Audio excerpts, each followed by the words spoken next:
Blue drum honeymoon के बाद कर्नाटका में हो सकता था नदी में धक्का देकर अपने शौहर को निपटाने का वाकया, लेकिन बीवी का प्लान हुआ फेल। तफसीलात के मुताबिक तेलंगाना बॉर्डर के करीब रायचूर डिस्ट्रिक्ट में मौजूदा कृष्णा नदी के ब्रिज पर एक नए शादीशुदा जोड़े टट्टप्पा और उनकी वाइफ सेल्फी ले रही थी कि अचानक उनकी वाइफ ने टट्टप्पा को टपकाने के इरादे से दिया धक्का, जिसके बाद टट्टप्पा नदी में गिर गया। लेकिन उनकी बीवी को शायद ये बात नहीं मालूम कि टट्टप्पा स्विमिंग जानता है। मुकामी लोगों की मदद से टट्टप्पा तैराकी करते हुए बाहर निकल गया। इस सिलसिले में मुकामी पुलिस तहकीकात कर रही है कि टट्टप्पा को टपकाने के लिए धक्का दिया गया या फिर टट्टप्पा इत्तेफाकी तौर पर नदी में गिर गया। टट्टप्पा का भी कहना है कि उनकी बीवी ने उनको नदी में धक्का दिया, लेकिन उनकी बीवी का कहना है कि टट्टप्पा इत्तेफाकी तौर पर नदी में गिर गया। वहां पर कोई सीसीटीवी कैमरा भी मौजूद नहीं है। देखना है अब पुलिस क्या कार्रवाई करती है। ಎಲ್ಲಾನು ಸಾಕ್ಷಿ ಸಮೇತ ಇರ್ಬೇಕಣ್ಣ ಈಗಿನ ಜನರೇಷನ್.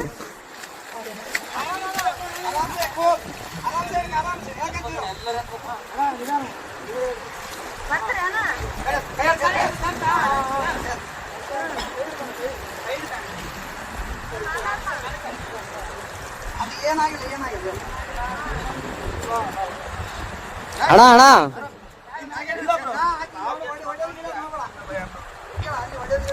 ಒಡೆ ಗಿಡದ್ ಮಾಡಬೇಡ ಅಣ್ಣ.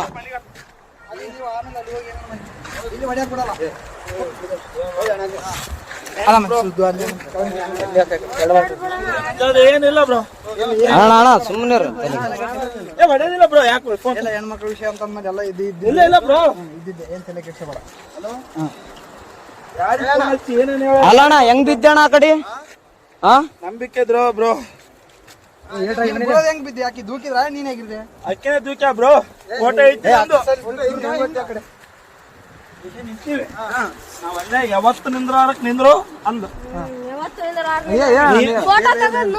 ಅಲ್ಲ ವೈಫ್ ನಾನು ಹೊಸ್ತಾಗಿ ಒಂದು ಸೆಲ್ಫಿ ಅಂದ್ರೆ ಒಲ್ಲೆ ಅಂದು. ಅಲ್ಲ ನಾನು ಹೇಳ್ತಿಕ್ಕೆ ಫೋಟೋ ನನಗೆ ಈಗ ಅರು ಬಂತು, ನಿಮ್ಗೆ ಹೇಳಲ್ಲ ಎಲ್ಲರಿಗೆ ಹಚ್ಚೇಬಿಟ್ಟ ಬಿದ್ದಾನಂತ ನೋಡ್ರಿ. ಎಷ್ಟು ನಿಮಿಷ. ಹಲೋ ಅಣ್ಣ, ಏನು ದಬ್ಬಿ ಕೊಲ್ಲಕ್ ಮಾಡ ಅಷ್ಟೇ, ಏನಾಗಿಲ್ಲ. ಗದ್ದಮ್ಮ ಇನ್ಯಾರು ಪುಣ್ಯಾತ್ಮ ಇದ್ದೆ ಉಳಿದಿದೆ ಹೆಚ್ಚು. ಅಣ್ಣ ಇನ್ನೊಂದು ಅಬ್ಸರ್ವ್ ಏನ್ ಅಬ್ಸರ್ವ್ ಮಾಡಿದ್ರ ಅಣ್ಣ? ಬಿದ್ಮೇಲೆ ಇಲ್ಲ